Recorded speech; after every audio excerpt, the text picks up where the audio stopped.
너무 감사합니다. 이렇게 또 말씀을 전할 수 있어서 너무 감사합니다.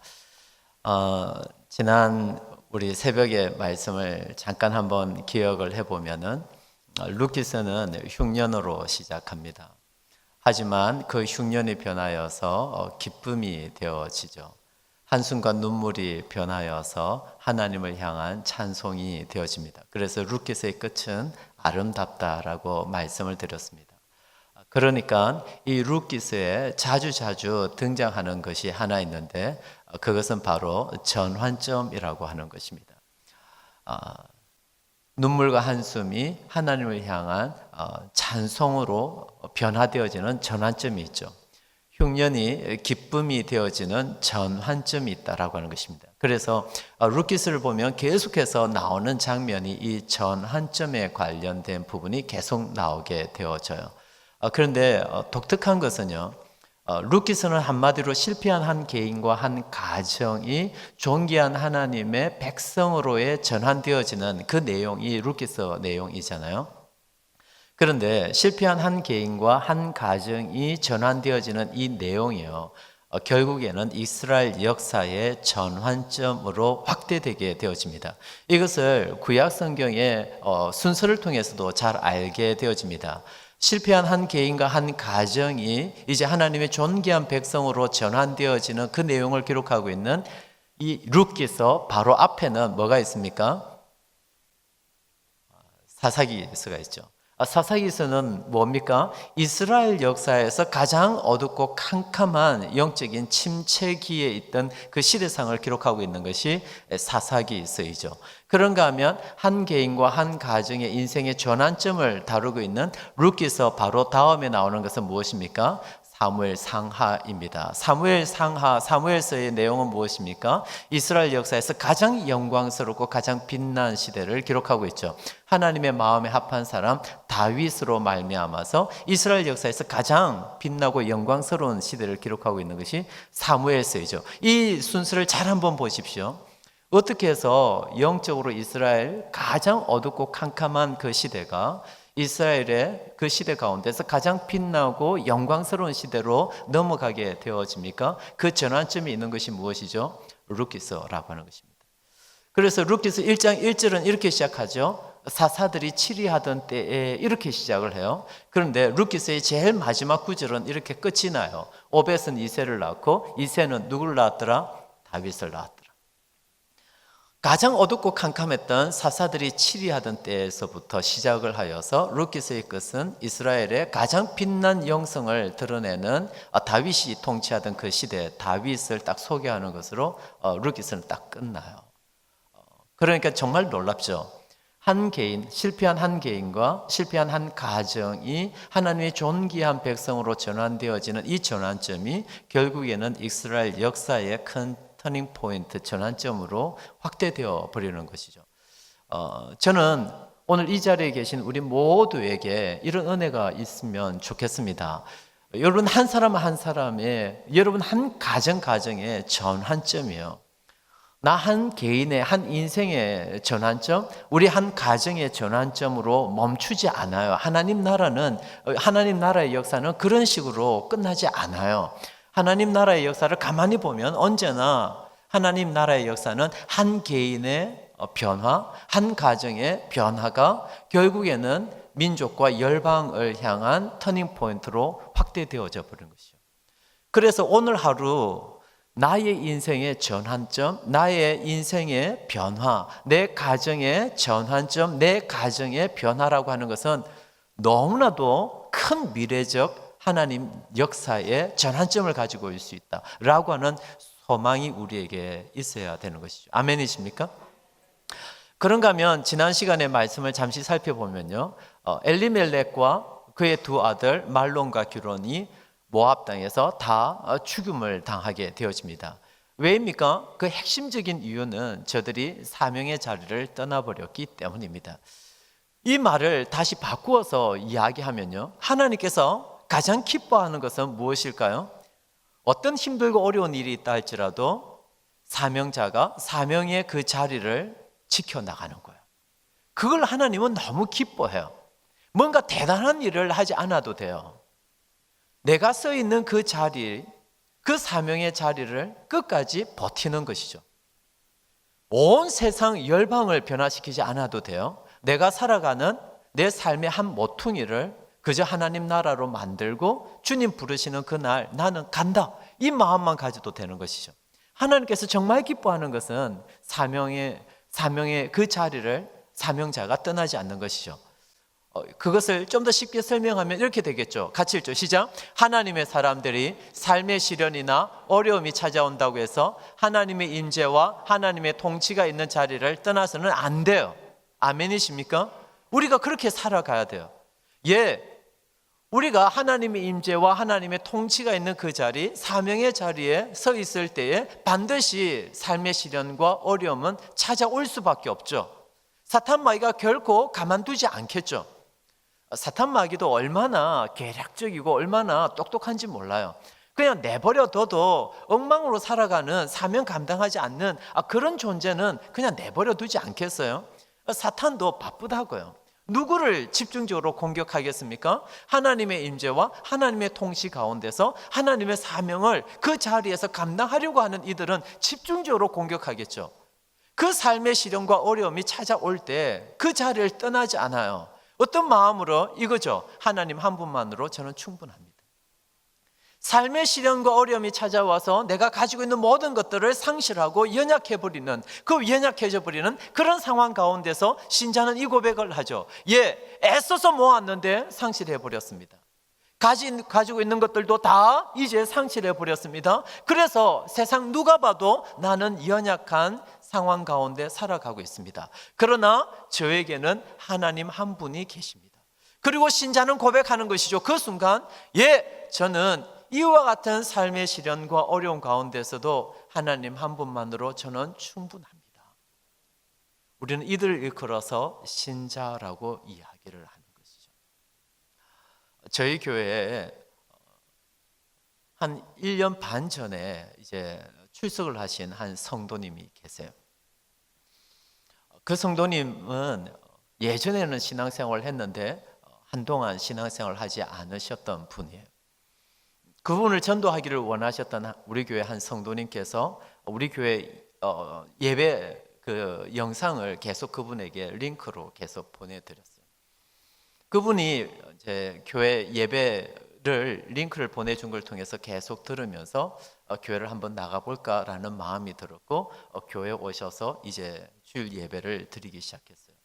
한 1년 정도 이제 잘 출석을 하셨고, 그리고 최근에 한 3개월 전에는 과감하게 결단을 하고는 마트를 운영하시는 분인데 주일날은 아예 마트의 문도 닫게 되어졌어요. 사실 주일날 마트 문을 닫는다는 것은 엄청난 결단이지 않습니까? 예배를 온전히 드리고 싶은 마음으로 이제 주일날 마트도 이렇게 문을 닫았어요. 그런데 최근에 요즘 LA가 상당히 좀 힘들고 어려워요. 폭동도 많이 일어나고 여러 가지 문제들이 많이 일어나고 있는데, 주일날 예배를 드리는 그 시간에 그분의 마트에 도둑놈들이 들어와서 난장판을 해버린 거예요. 금전적으로 손해가 너무 막심했던 것이죠. 사실 저는 그 내용을 몰랐어요. 이분이 이 내용을 저에게 이메일로 보내주셨기 때문입니다. 이 모든 내용을 쭉 기록을 했어요. 제가 거기까지 읽는데 숨이 턱 막히더라고요. 이거 어떻게 하지? 하나님, 아니 주일 예배 드리려고 마트 문 닫았는데 그거 하나 못 지켜주십니까? 하나님을 향한 원망도 있었어요. 그런데 이메일을 계속 읽어 내려가는데, 목사님 걱정하지 마세요. 그거보다 훨씬 더 큰 은혜를 저희 부부들이 누리고 있습니다. 그렇게 맨 마지막에 기록을 했더라고요. 제가 그걸 읽고 마음이 너무 뜨거워졌어요. 너무 고마웠어요. 주 안에 사랑하는 성도 여러분, 누가 신자입니까? 누가 신자입니까? 예배 시간에 시간을 지켜서 내 엉덩이가 그 예배당 자리에 딱 앉으면 그게 신자입니까? 헌금을 잘하면 그게 신자입니까? 저는 그렇지 않다고 생각해요. 진짜 신자는 복음이 내 속에 들어와서 역사하는 이들이에요. 한번 생각을 해보자고요. 신자이면 복음이 들어오지 않겠습니까? 근데 복음은 죽어 있는 것이 아니라 살아있는 것입니다. 살아있는 그 복음이 내 삶 속에 들어오면 복음은 당연히 살아있으니까 역사하겠죠. 내 삶을 바꾸어 나가겠죠. 그러니까 복음이 들어와 복음이 역사하는 그 신자의 삶은 복음이 없는 세상 사람들과는 도무지 같을 수가 없는 것이죠. 아무리 발버둥을 쳐도 복음을 가지고 있는 신자들의 삶은 복음이 없는 이 세상 사람들과는 다를 수밖에 없는 것이죠. 그런 삶을 살아갈 때 세상은 손가락질을 하겠죠. 너 왜 그렇게 어리석게 살아가냐고 말을 하겠죠. 근데 그 순간에 세상 사람들은 알 수 없는 복음을 가진 신자들만이 누리는 기쁨이 있죠. 우리는 그 기쁨을 일컬어서 예수 믿는 맛이라고 얘기해요. 오랫동안 신자의 삶을 살아왔습니다. 10년, 20년 아니면 50년, 60년 신자로 살아왔습니다. 그런데 이런 예수 믿는 맛, 세상 사람들은 어리석다라고 이야기하는데 하나님과 눈이 딱 마주쳤을 때 하나님께서 나를 향해서 싱긋 웃어주시는, 미소 지어주시는 그 주님의 얼굴을 바라보면서 나도 너무 행복하고 기분이 좋은 이런 예수 믿는 맛, 이거 누리면서 살아가는 이들을 일컬어서 신자라고 이야기하는 것이죠. 그런 신자들의 입술에서 자주 터져 나오는 고백이 하나 있죠. 무엇입니까? 저는 하나님 한 분만으로 충분합니다. 이 고백이죠. 이 고백을 가진 신자들의 공동체를 일컬어서 우리는 교회라고 이야기합니다. 이런 신앙 고백 없이 그저 모여서 그저 희희낙낙하고 그저 좋은 그런 곳을 일컬어서 우리는 한인단체라고 이야기를 합니다. 그런데 우리는 교회가 되어지는 것이죠. 이에 이 나오미의 인생에 큰 전환점이 찾아오죠. 그 전환점은 무엇입니까? 이제 유다 베들레헴으로 돌아가겠다라는 것입니다. 하나님의 인재와 통치가 있는 유다 베들레헴으로 돌아가겠다는 것이죠. 그러면서 자신은 유다 베들레헴으로 돌아가는데 두 며느리에게는 이렇게 얘기해요. 너희는 각기 너희 어머니의 집으로 돌아가라고 이야기해요. 왜 이렇게 이야기하죠? 12절과 13절 우리 새벽에 봤던 내용이죠. 한 번 더 읽죠. 시작. 내 딸들아 되돌아가라. 나는 늙었으니 남편을 두지 못할지라. 가령 내가 소망이 있다고 말한다든지 오늘 밤에 남편을 두어 아들들을 낳는다 하더라도 너희가 어찌 그들이 자라기를 기다리겠으며 어찌 남편 없이 지내겠다고 결심하겠느냐. 내 딸들아 그렇지 아니하니라. 너희들 어머니 집으로 돌아가라 라고 이야기하면서 무엇을 터치하고 있죠? 이 젊디 젊은 두 과부가 되어버린 두 며느리의 내면 가장 깊은 곳에 있는 그 욕구를 터치하고 있는 것이죠. 너 이 정도 대가를 치르면서도 너 나와 같이 하나님 나라의 백성 될 수 있겠어? 지금 이 질문을 하고 있는 것이죠. 그러고 보면 진짜 신자의 삶은요, 그저 입술로 예수를 믿습니다, 예수가 그리스도입니다 라고 이 입술의 고백으로만 끝나서는 안 되고요, 이와 같은 삶의 고비가 한 번은 있어야 돼요. 내가 정말 옛 사람을 벗고 새 사람을 입을 것인가? 옛 사람이 주는 그 달콤함을 내가 정말 포기하고 새 사람으로서의 그 은혜를 내가 취할 것인가? 이 귀로에서 선택을 해야 하는 순간이 딱 오게 되어져 있어요. 제가 유학을 오기 전에 마지막으로 한국에서 섬겼던 곳은 서울 종로에 있는 이제 한 교회였는데요. 거기서 제가 청년부를 제가 맡고 있었어요. 제가 4년 6개월 동안 그 교회에서 청년부를 섬기면서 그 청년들 정말 빡시게 제자 훈련을 시켰어요. 빡시게가 표준어 맞나요? 여하튼 빡시게 제자 훈련을 시켰어요. 얼마나 빡시게 제자 훈련을 시켰냐면은 얘네들이 제자 훈련 시작하는 시간이 9시. 왜냐하면 퇴근하고 오면은 저녁 9시가 되니까요. 그러면 9시에 간단하게 식사를 하고 이제 제자 훈련은 10시부터 들어가서 거의 1시에 끝이 났어요. 빡시게 시켰죠. 정말 그렇게 열심히 제자 훈련을 시켰어요. 그런데 다행히 감사하게도 꽤 많은 청년들이 와서 함께 제자 훈련을 받았어요. 그 중에 유독 눈에 띄는 한 청년이 있었어요. 서울대학교를 졸업한 친구이고요. 그리고 그 당시만 해도 한국의 벤츠 사업이 한참 붐을 일으킬 때인데 이 친구가 대학을 졸업하고 벤츠 사업을 시작해서 아주 미래가 촉망되어지는 그런 젊은 청년이었어요. 그 청년이 한 8개월 정도 이제 제자 훈련을 매주 하고 나서 한 번은 저에게 찾아왔어요. 거의 이제 제자 훈련이 끝날 때쯤 저에게 찾아와서 이렇게 얘기했어요. 목사님과 함께 제자 훈련을 잘했습니다. 목사님, 저는 모태 신앙인이었고 그래서 어려서부터 교회 열심히 다녔습니다. 그런데 목사님과 함께 이 제자 훈련을 하면서 비로소 예수를 믿는다라고 하는 것이 무엇인지, 기독교 신자로서의 삶이 무엇인지 비로소 알게 되어졌습니다. 속으로 혹 이런 생각하고 있죠. 간접적으로 은근히 지 자랑을 하고 있구나. 제 자랑을 하는 게 아니라 지가 그렇게 얘기한 것을 그대로 제가 얘기를 해드리는 거예요. 제가 그런 사람이 아니에요, 제가.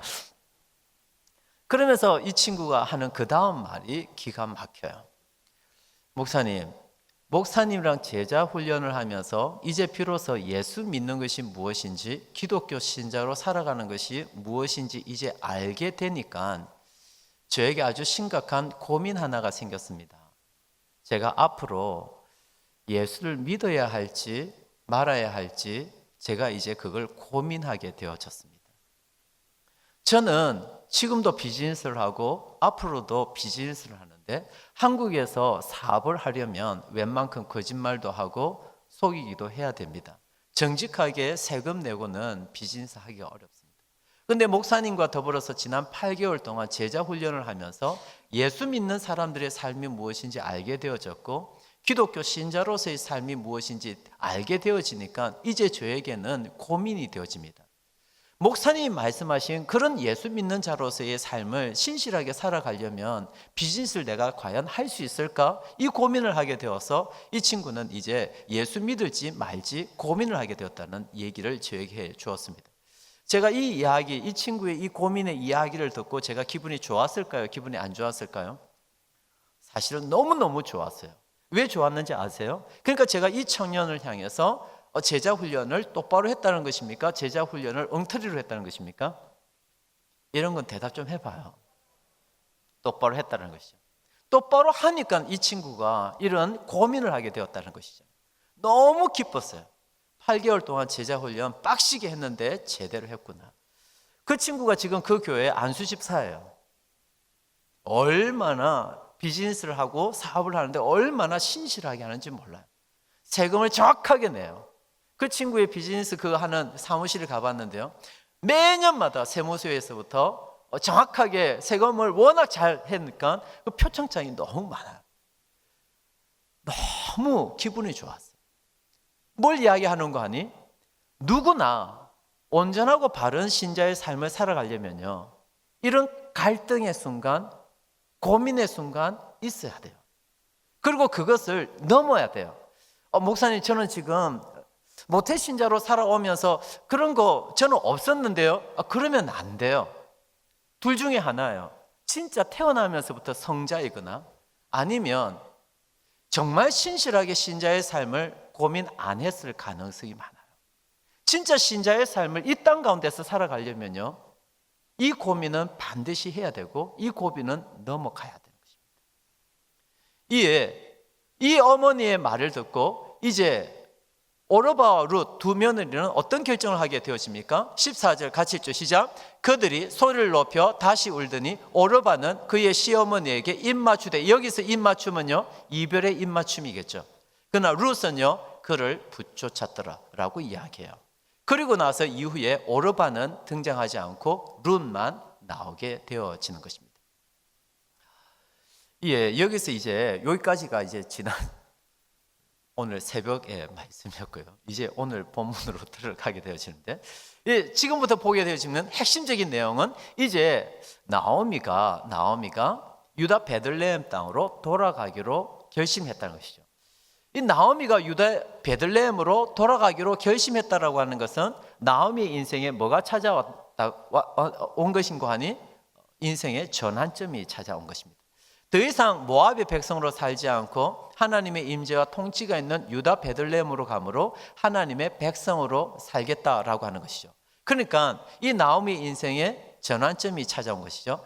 주목해서 보기를 원하는 것은 나오미의 인생에 이와 같은 인생의 전환점이 찾아왔을 때 나오미의 삶에 가장 두드러진 한 모습이 있는데 성경이 그걸 기록해요. 그걸 발견해내야 되는 것이죠. 한번 보시죠.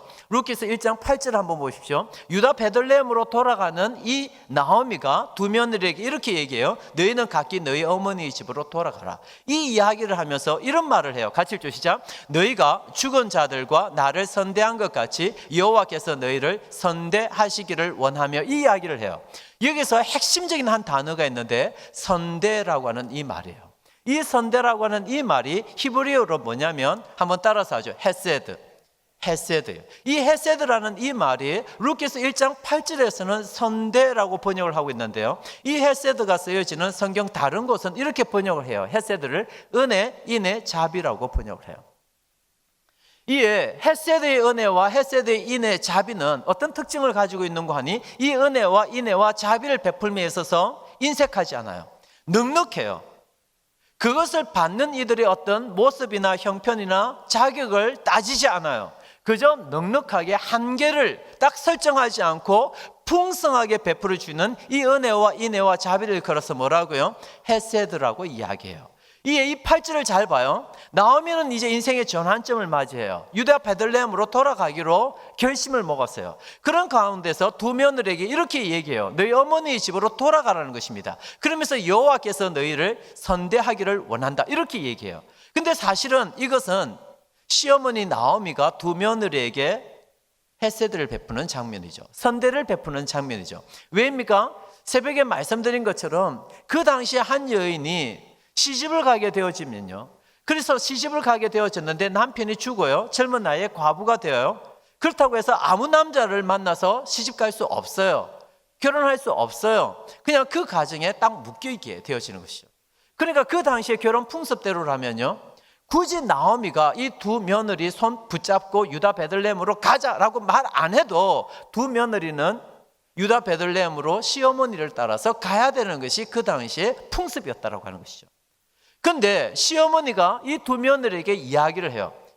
너희들이 나와 같이 유다 베들레헴으로 가면 평생 과부로 살아야 돼. 그리고 평생 이방 여인이라고 손가락질 받아야 돼. 그러니까 너희들은 그냥 너희 어머니 집으로 돌아가도 돼 라고 이야기하면서 이 두 며느리에게 무엇을 선포해줘요? 자유를 선포해줘요. 이건 그 당시에는 흔하지 않는 것이었다고요. 자, 그러니까 여호와께서 너희를 선대해 주기를 원한다라고 이렇게 이야기를 했지만 실제로는 누가 누구에게 헤세드를 베푸는 것이죠? 시어머니 나오미가 두 며느리에게 헤세드를 베풀고 있어요. 여기서 주목할 것은 이거예요. 인생의 전환점을 맞이한 나오미가 그 인생의 전환점에서 행하는 두드러진 삶의 모습 하나가 있는데 그것은 뭐라고요? 두 며느리에게 헤세드를 지금 베풀고 있다. 이거 딱 기억을 하면 돼요. 이 헤세드를 베풀 때 두 며느리는 어떻게 해요? 한 번 더 14절 보세요. 그들이 소리를 높여 다시 울더니 첫 번째 며느리인 오르바는 그의 시어머니 나오미에게 이별의 입맞춤을 딱 해요. 그런데 룻은요 끝까지 시어머니 나오미를 붙잡게 되어져요.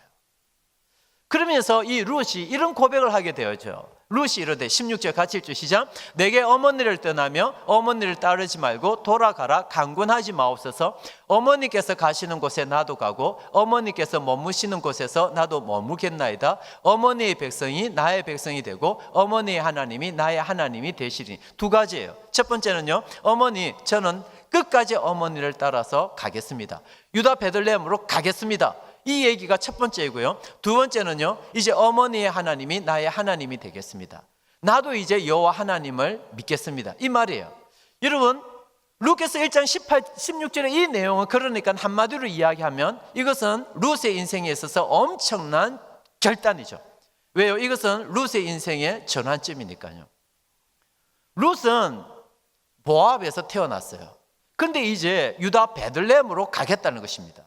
뿐만 아니라 룻은 태어나서 지금까지 모압의 신을 섬겨왔어요. 근데 이제는 시어머니 나오미가 섬기는 여호와 하나님을 신으로 섬기겠다는 것입니다. 이것은 그러니까 룻의 인생에 있어서 엄청난 인생의 전환점이 되어지는 것이죠. 근데 이와 같은 결단을 룻이 내리는 것 쉬운 일이었을까요? 쉬운 일 아니에요. 룻도 알고 있다고요. 시어머니를 따라서 유다 베들레헴으로 가면 평생 과부로 살아가야 돼. 그리고 평생 이방 여인이라고 손가락질 받아야 돼. 그걸 룻이 모르고 있는 것 아니라고요. 다 알고 있으면서도 이런 결단을 해요. 그러니까 이 결단은 쉬운 결단이 아니라는 것이죠. 그러면 왜 룻은 이와 같은 어려운 결단을 하게 되어졌을까요? 그 이유는 무엇일까요? 이거죠. 룻이 그의 시어머니를 딱 봐요. 남편도 죽었어요. 두 아들도 죽었어요. 이런 시어머니, 나이가 많이 든 이 시어머니가 남편도 죽고 두 아들도 죽은 상태로 홀로 유다 베들레헴으로 가겠대요. 그럼 시어머니는 유다 베들레헴에 가서 혼자 어떻게 살 수 있나? 나라도 시어머니 나오미와 함께 가서 나라도 내 시어머니를 보살펴 줘야지, 이 마음이 있었겠죠. 그러니까 여기서 또한 주목하게 되어지는 것은요, 룻이 인생의 큰 전환점, 더 이상 모압 땅에서 살지 않고 유다 베들레헴 땅으로 가서 살겠다. 그리고 모압의 신이 아니라 나오미, 시어머니 나오미의 신 여호와 하나님을 섬기며 살겠다라고 하는 이 엄청난 인생의 전환점을 맞이하는 그 시점에 이 룻 역시 그의 시어머니 나오미에게 지금 무엇을 베풀고 있는 것이죠? 헤세드를 딱 베풀고 있어요. 자, 그러니까 성경은 계속해서 뭘 지금 강조하고 있는 거 하니? 전환점의 모든 길목마다 뭐가 지금 딱 등장하고 있죠? 헤세드가 등장하고 있다는 것을 보여줘요. 그런데 이 모든 것은요, 제일 먼저 여호와 하나님의 헤세드로부터 시작을 해요. 룻기서 1장 6절을 한번 보세요. 여호와께서 자기 백성을 돌보시사 그들에게 양식을 주셨다. 이 이야기를 듣고 이제 나오미가 유다 베들레헴으로 가기로 마음먹게 되어지잖아요. 근데 이 구절을 잘 보라고 해요. 여호와께서 자기 백성을 돌보시사 그들에게 양식을 주셨다. 이건 뭘 이야기하죠? 지금 시대는 사사 시대예요. 하나님의 징벌이 이제 하나님의 회복으로 전환되어졌다라고 하는 것을 보여주는 것이죠. 그런데 하나님의 징벌이 하나님의 회복으로 전환되어지는 그 사이에 뭐가 있었다고요? 여호와께서 자기 백성을 돌보시사 그들에게 양식을 주셨다. 즉 여호와 하나님께서 자기 백성에게 무엇을 베푸셨다? 헤세드를 베푸셨다는 것입니다. 그러니까 계속해서 룻기서에는 인생의 전환점이 계속해서 나와요. 전환점이 계속해서 나오는데 그 전환점의 길목마다 뭐가 나오고 있다? 헤세드가 나오고 있다. 이것을 머릿속에 딱 기억을 해야 돼요. 그런데 이것이 룻기서 1장에서 멈추는 것이 아니라 룻기서 2장까지도 계속 이어져요. 이 룻기서 2장 1절을 보면요, 생뚱맞게 한 남자가 등장해요. 보아스입니다. 같이 읽죠. 시작. 나오미의 남편 엘리멜렉의 친족으로 유력한 자가 있으니 그의 이름은 보아스더라. 생뚱맞게 룻기서 2장을 시작하면서 보아스라고 하는 한 남자를 소개하는데요, 성경이 보아스를 소개하는 방식이 되게 독특해요. 엘리멜렉의 친족이에요. 유다 지파라는 것이죠. 그러면서 딱 하나 이 보아스에 대해서 소개하기를 그는 유력한 자라고 이야기해요. 유력한 자라는 것은 한마디로 이야기해서 힘과 권력이 있다는 것입니다. 돈이 많다는 것입니다. 땅이 많다는 것입니다. 보아스라는 이름 그 자체도요, 보아스의 그 뜻은 힘, 능력, 유력한 자, 이런 뜻이 보아스라는 뜻이에요. 그러니까 성경은 보아스를 소개하면서 뭘 강조하죠? 그는 한마디로 유력한 자이다, 막강한 자이다, 이것을 소개하면서 보아스를 딱 등장시켜요. 그러니까 이 보아스를 딱 보면요, 누구와 대조를 이루는 거 아니? 가진 것 하나도 없이 유다 베들레헴 땅으로 온 그저 과부 나오미와 룻과는 정말 대조를 이루게 되는 것이죠. 이 대조되는 것을 성경이 은근히 강조하고 있어요. 어떻게 알 수 있는 거 하니? 룻기서 2장 1절에서 보아스를 이렇게 막강하게 소개를 한 다음에 이어지는 룻기서 2장 2절을 보아요. 같이 읽죠. 시작. 모압 여인 룻이 나오미에게 이르되, 룻에 대해서 어떻게 소개해요? 모압 여인이라고 딱 소개해요. 적어도 성경은 이제 룻을 이렇게 소개하면 안 될 것 같아요. 왜요? 룻기서 1장에서 이미 성경은 룻의 신앙 고백을 이미 기록하고 있잖아요. 어머니의 백성이 나의 백성이 되고 어머니의 하나님이 나의 하나님이 될 것입니다 라고 하는 이 내용을 룻기서 1장에서 성경은 이미 기록을 했다고요. 그럴 것 같으면 이어서 나오는 룻기서 2장에서 성경이 룻을 소개할 때는 적어도 이런 식으로 소개하면 안 되죠. 신앙 고백을 앞서 이미 기록했으니까요. 그런데 여전히 성경은 루키스 2장에서 룻을 어떻게 소개해요? 이방 여인으로 딱 소개해버려요. 이 루키스 2장 1절의 보아스와 루키스 2장 2절에 나오는 이 룻은 엄청난 대조를 이루죠. 보아스는 누구입니까? 유력한 자, 막강한 자. 이렇게 2장 1절에서 보아스를 딱 소개하고요. 이어지는 2절에서 룻은 모압 여인, 이방 여인이라고 딱 소개해버려요. 이렇게 딱 기록을 함으로써 이런 모든 일들로 하여금 루키스 2장 1절의 보아스와 루키스 2장 2절에 나오는 루키스 2장 1절에 나오는 보아스와 루키스 2장 2절에 나오는 이 이방 여인 이 룻은 아주 상극가 먼, 너무나도 수준 차이가 많이 나는, 도무지 함께 할 수 없는 그런 존재라고 하는 것을 성경이 은근히 강조하면서 기록을 하고 있죠. 제 고향은 경상남도 밀양군 산해면 희곡리 박산동 753번, 아주 시골이죠. 제 아내는 서울에서 태어나서 서울에서 자랐어요. 저는 부산 저 영도 그 섬에 있는 고신대학교에서 졸업을, 거기서 공부를 했고, 제 아내는 이대라고 하는 아주 서울에 있는 그 대학에서 공부를 했어요. 상가가 너무 멀죠. 만날 수 없는. 그런데 저와 저의 아내가 이미 아내라고 얘기했으니까 같이 이렇게 만났죠. 마찬가지로 이 루키스 2장 1절에 나오는 이 보아스와 루키스 2장 2절에 나오는 이 룻은 너무나도 상가가 멀어서 함께 할 수 없을 것 같은데, 우리가 다 알고 있죠. 이 보아스와 룻이 어떻게 되죠? 결혼을 하게 딱 되었죠. 결혼을 해요. 그럼 한번 생각해 봅시다. 이렇게 상가가 먼 보아스와 룻이 결혼을 했다라고 하는 것은 보아스의 인생에도 뭐가 찾아온 것이죠? 인생에 엄청난 전환점이 찾아온 것이죠. 가진 것이 하나도 없는 룻이 이 막강한 보아스를 만나서 결혼했다라고 하는 것은 룻의 인생에 또 뭐가 찾아온 것이죠? 엄청난 인생의 전환점이 찾아온 것이죠. 자, 그러면 보아스와 룻의 인생에, 이 엄청난 인생의 전환점 한복판에 무엇이 있었을까? 똑같이 헤세드가 있게 되어져요. 이제 그걸 한번 보자고요. 2장 2절을 보시죠. 같이 읽죠. 시작. 모압 여인 룻이 나오미에게 이르되 원하건대 내가 밭으로 가서 내가 누구에게 은혜를 입으면 그를 따라서 이삭을 주겠나이다 하니 나오미가 그에게 이르되 내 따라 갈지어다. 뭐 하겠다고요? 남의 밭에 가서 이삭을 주겠다는 것이죠. 유다 베들레헴으로 가면 빈털터리가 될 것이라는 걸 예상을 했는데 실제로 와보니까 진짜 빈털터리인 것이죠. 그래서 며느리 룻이 시어머니 나오미에게 얘기해요.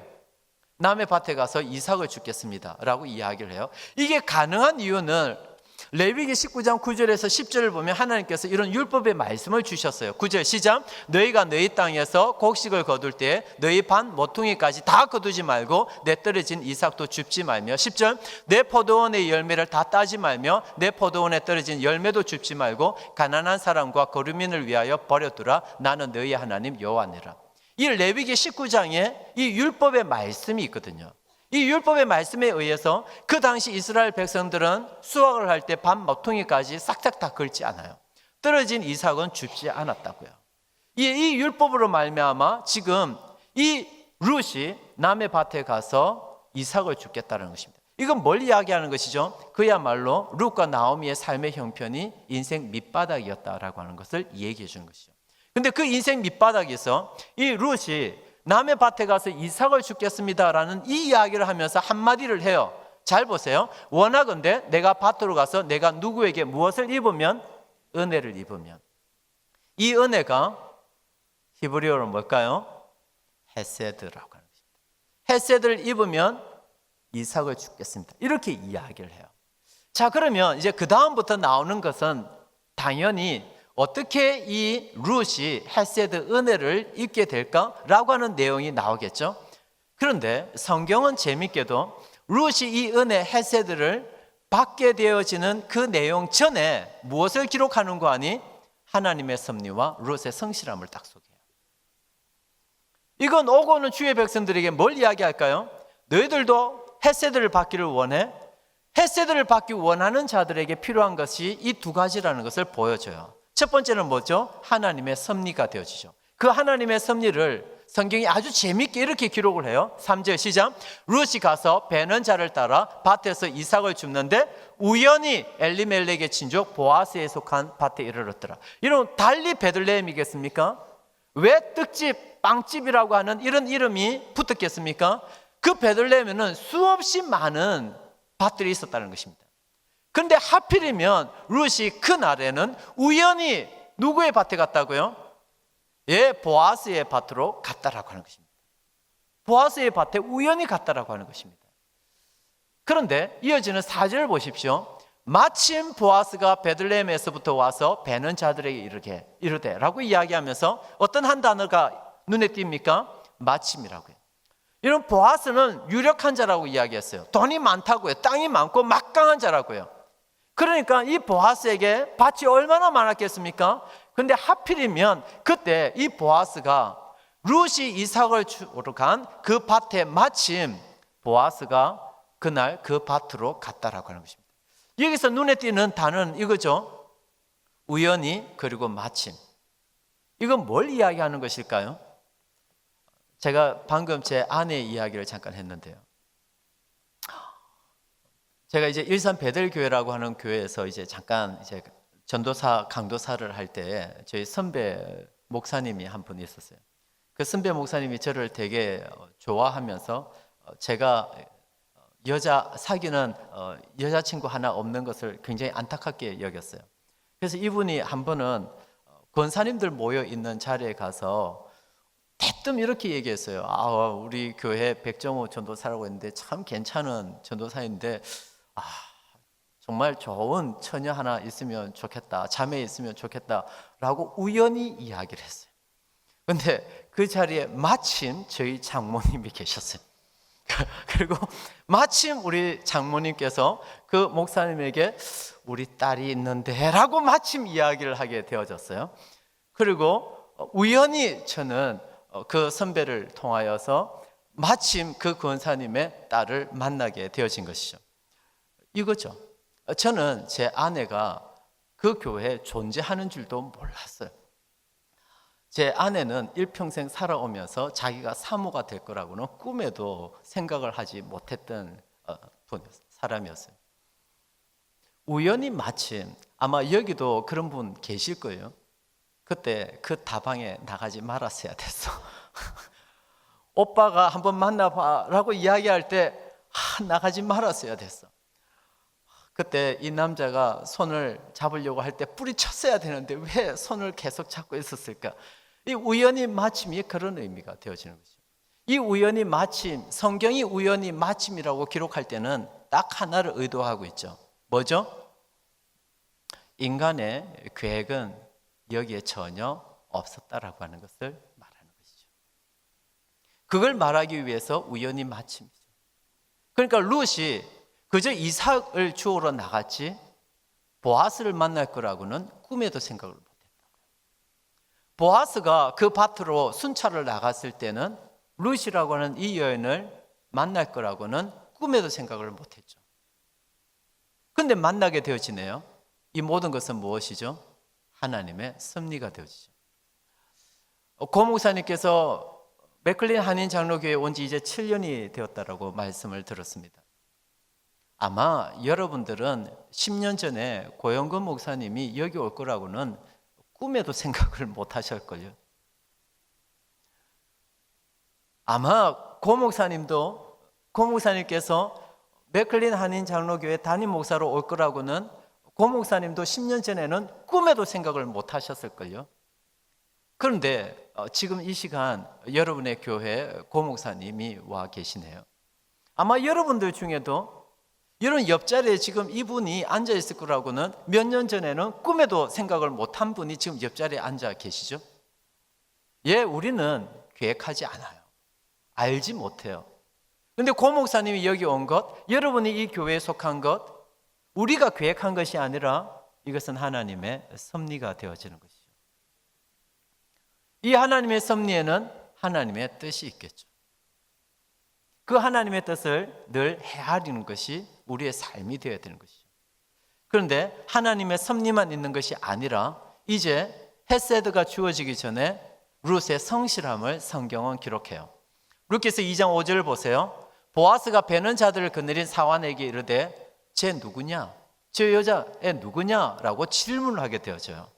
이 질문에 사환이 두 가지로 대답을 해요. 첫 번째는요, 이는 나오미와 함께 모압 지방에서 돌아온 모압 소녀입니다. 즉 나오미와 함께 온 모압 소녀, 이방 소녀입니다 라고 하는 것을 첫 번째로 이야기하고요, 두 번째 이 이야기를 해요. 잘 보세요. 같이 읽죠. 시작. 그의 말이 나로 베는 자를 따라 단 사이에서 이삭을 죽게 하소서 하였고 아침부터 와서는 잠시 집에서 쉰 외에 지금까지 계속하는 중입니다. 뭐 하나 이야기해요? 딱 하나, 그녀의 성실함 하나를 딱 이야기해요. 그녀의 성실함 딱 하나를 이야기해요. 키가 얼마이고 뭐 다른 거 이야기하지 않아요. 그녀의 성실함 하나를 딱 이야기해요. 성경이 왜 이것을 기록할까요? 주 안에 사랑하는 성도 여러분, 하나님의 은혜 가운데 머물면서 살아가기를 원하십니까? 이 두 가지 모두를 취하셔야 됩니다. 어떤 이들은 야, 하나님께서 다 인도하시잖아, 뭐 하나님 섭리하시는데 뭘 해? 게으르게 가만히 있습니다. 그러지 말라는 것입니다. 그런가 하면 야, 내가 하면 되지, 내가 열심히 하면 되지, 무슨 하나님의 은혜야, 뭘 하나님께 기도해, 내가 하면 되지, 그러지도 말라는 것입니다. 하나님의 헤세드, 하나님의 그 은혜 가운데 살아가기를 원하십니까? 하나님의 섭리를 믿으십시오. 그리고 최선을 다해서 하루하루를 살아가셔야 되는 것이죠. 이게 하나님의 은혜를 받기를 원하는 자들의 삶의 태도라는 것을 룻기서를 통해서 우리에게 알려주고 있는 것이죠. 그렇다면 이 하나님의 섭리와 이 성실함 가운데서 룻은 정말 헤세드를 받게 될까요? 헤세드를 받죠. 한번 볼까요? 8절입니다. 보아스가 룻에게 이르되 내 딸아 들으라. 이삭을 주우러 다른 밭으로 가지 말며 여기서 떠나지 말고, 뭐죠? 룻의 생계를 책임져 주죠. 다른 밭으로 갈 필요 없어. 내 밭에서 충분히 이삭을 주울 수 있도록 해줄게. 생계를 보장해 주죠. 그리고 나의 소녀들과 함께 있으라. 신변도 보장을 해주죠. 이것을 9절에서 한 번 더 반복하죠. 그들이 베는 밭을 보고 그들을 따르라. 다른 곳으로 갈 필요가 없어. 내 밭에서도 충분히 이삭을 주울 수 있게 해줄게. 생계를 딱 책임을 져줘요. 그리고 내가 그 소년들에게 명령하여 너를 건드리지 말라 하였느니라. 이 말은 이 룻에게 얼마나 안심이 되어졌을까요? 신변에 대한 보장을 딱 해주죠. 그리고 9절에서 하나를 더 해요. 목이 마르거든 그릇에 가서 소년들이 길러 온 것, 즉 그 물을 마셔라. 뭐까지 제공해 주죠? 안식까지 제공해 줘요. 이 모든 것들은 한마디로 뭐죠? 헤세드가 되었죠. 이 말을 룻이 이야기해요. 이어지는 10절을 보세요. 룻이 엎드려 얼굴을 땅에 대고 절하며 그에게 이르되 나는 이방 여인이거든 당신이 어찌하여 내게 무엇을 은혜를 베푸시며 나를 돌보시나이까. 이 은혜 우리는 히브리어로 알고 있습니다. 히브리어로 이 은혜가 뭡니까? 히브리어 잘하시네요. 그러니까 룻과 보아스의 이 만남, 그래서 룻과 보아스의 이 만남으로 인하여서 전환점이 일어나는 그 전환점에 그 한복판에도 뭐가 있죠? 헤세드가 딱 있어요. 그렇다면 도대체 보아스는 왜 이 룻에게 이와 같은 헤세드를 베풉니까? 룻이 지금 그렇게 질문하잖아요. 왜 나에게, 이방 여인인데 왜 나에게 헤세드를 베풀고 나를 돌보시나이까? 이렇게 질문하자 이 보아스의 대답을 한번 보세요. 11절 보아스가 그에게 대답하여 이르되 같이 읽죠. 시작. 내 남편이 죽은 후로 네가 시어머니에게 간 모든 것과 내 부모와 고국을 떠나기 전에 알지 못하던 백성에게로 온 일이 내게 분명히 알려졌더라. 한마디로 이야기하면요, 네가 너의 어머니 시어머니에게 베푼 무엇이 나에게 알려졌다? 헤세드가 알려졌다. 그러니까 성경은 계속해서 룻기서는요, 인생의 전환점이 계속 등장해요. 근데 그 인생의 전환점 길목길목마다 딱 하나가 있어요. 그게 뭐죠? 헤세드라고 하는 것입니다. 주 안에 사랑하는 성도 여러분, 혹 여러분의 인생의 어떤 전환점을 지금 기대하고 계시는 분 계십니까? 그렇다면 이 헤세드가 무엇인지 한번 경험하며 이 헤세드를 한번 베풀어 보기를 원해요. 이건 저에게 직접적인 간증이 있어요. 저희 인생의 가장 큰 인생의 터닝 포인트, 전환점일 것 같으면 제가 유학을 마치고 이민 목회를 시작하게 되었다는 것입니다. 이게 어떻게 가능했는가 하냐? 제가 한국에 유학을 오기 전에 이제 서울 종로에 있는 한 교회에서 4년 6개월 동안 제가 이제 청년부 사역을 했다고 말씀드렸잖아요. 그때 호주에서 30년 동안 이민 생활을 하다가 이제 한국으로 역이민을 해온 모 장로님 한 분이 계셨어요. 근데 이 장로님은 말하고 이야기하는 걸 너무 좋아하시는 분이었어요. 근데 30년 동안 호주에서 이민 생활을 하다가 한국으로 오니까 이야기를 그렇게 하고 싶은데 이야기할 사람이 없는 것이죠. 그래서 이분이 어떤 생각을 했냐면 매주 목요일 날 점심 식사가 마치고 12시 반에서 1시 정도가 되면 항상 교회로 와요. 그리고 교회 복도에서 제일 먼저 만나는 목사를 붙잡고 2시간, 3시간 이야기를 하게 되었죠. 그렇게 되어지자 이제 한 달 뒤가 되어지니까 이제 목회자들 사이에서 소문이 퍼진 것이죠.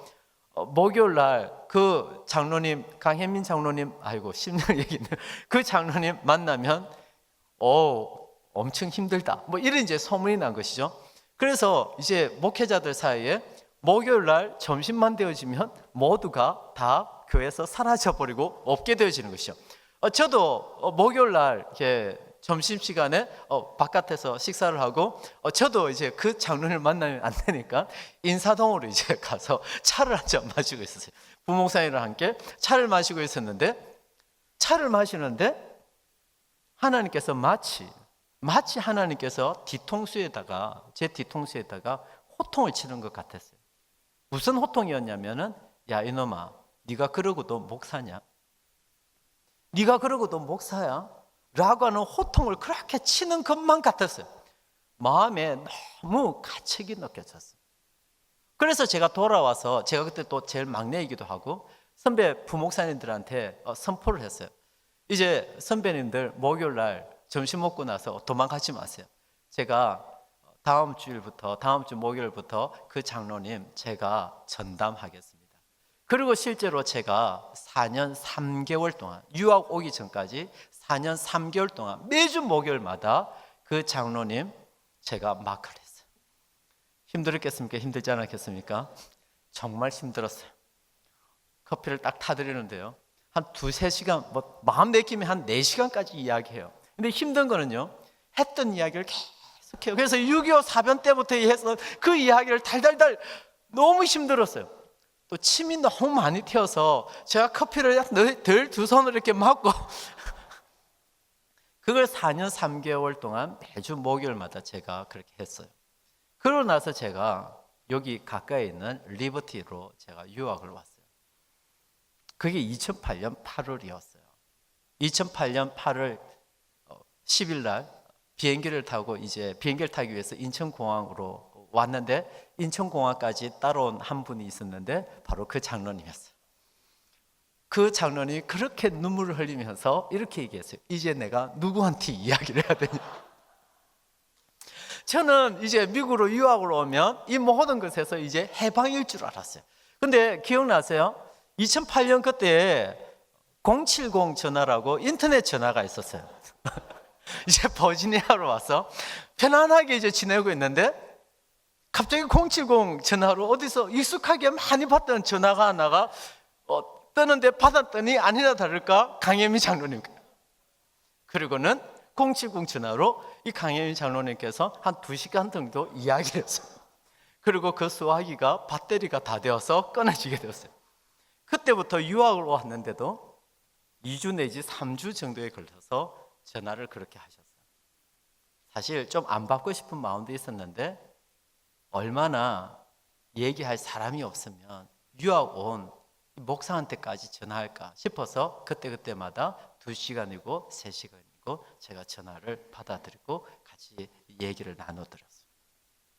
그리고 이제 1년 정도가 지났을 때 저는 이제 미국에서 공부가 끝나고 나서 한국으로 돌아갈 것인지 아니면 미국에서 이민 목회를 한번 배워볼지 기도하고 귀로해서 있던 그 시점에 이왕 미국까지 왔으니까 어차피 한국 가도 부목사인 것 미국에서 한번 부목사 경험을 한번 해보자 싶었어요. 그래서 제가 서부에서 동부까지 이름이 있는 큰 한인 교회 20개 교회를 제가 리스트를 다 잡아서 그 교회 홈페이지에 나와 있는 담임 목사님에게 저희 이력서와 자기 소개서를 다 동봉해서 그 20개 교회에 제가 제 이력서를 다 보냈어요. 저는 내심 기대하기를 이 한인교회 이 목사님들이 다들 영성이 있는 분들이기 때문에 저희 이력서를 보고는 반드시 저에게 연락을 해올 것이라고 생각을 했어요. 다들 영성이 있는 분이니까 이런 인재를 어떻게 놓치겠나. 그러면 서로 오라고 그러면 나는 어느 교회를 선택해야 되지? 어떤 기준을 가지고 있어야 되지? 막 그런 고민을 하고 있었는데 일주일이 지나고 한 달이 지나도 한 통도 연락이 오지 않았어요. 그리고 이제 졸업은 이제 2달, 한 달 뒤면은 이제 2달, 한 달 뒤면 이제 졸업을 하게 돼요. 처자식을 다 데리고 버지니아 리치버그까지 왔는데 이제 졸업은 한두 달 뒤면은 이제 졸업인데 사역할 곳은 없어요. 어딜 가야 할지 몰라요. 그때부터 정말 발에 불이 떨어진 것이죠. 간절하게 하나님께 기도를 했는데 지원을 하는 곳마다 저를 받지 않겠다라고 이야기하고 거절을 받았어요. 마음이 그때 힘들었어요. 그분들이 영성이 없는 거죠. 정말 이제 힘들었어요. 근데 그때 힘들 때 또다시 070 전화가 올렸어요. 마음이 힘들 때 070 전화를 받기 힘들었어요. 왜냐하면 전화를 받으면 2시간 이상은 또 통화를 해야 되니까요. 근데 오죽하면 나한테까지 전화할까 해서 다시 070 전화를 받고는 한 2시간 30분 정도 통화를 했어요.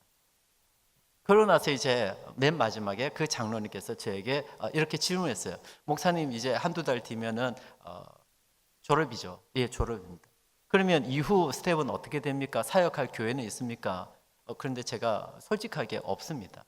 한 교회도 없습니다. 그래서 지금 기도하고 있는데 장로님도 기도해 주세요. 그랬더니 장로님께서 이렇게 얘기했어요. 목사님 10분 뒤에 다시 전화할 테니까 지금 끊으세요. 그 말을 듣는데 화가 확 2시간 30분 동안 통화하면 됐지 뭘 10분 뒤에 또 전화를 해요.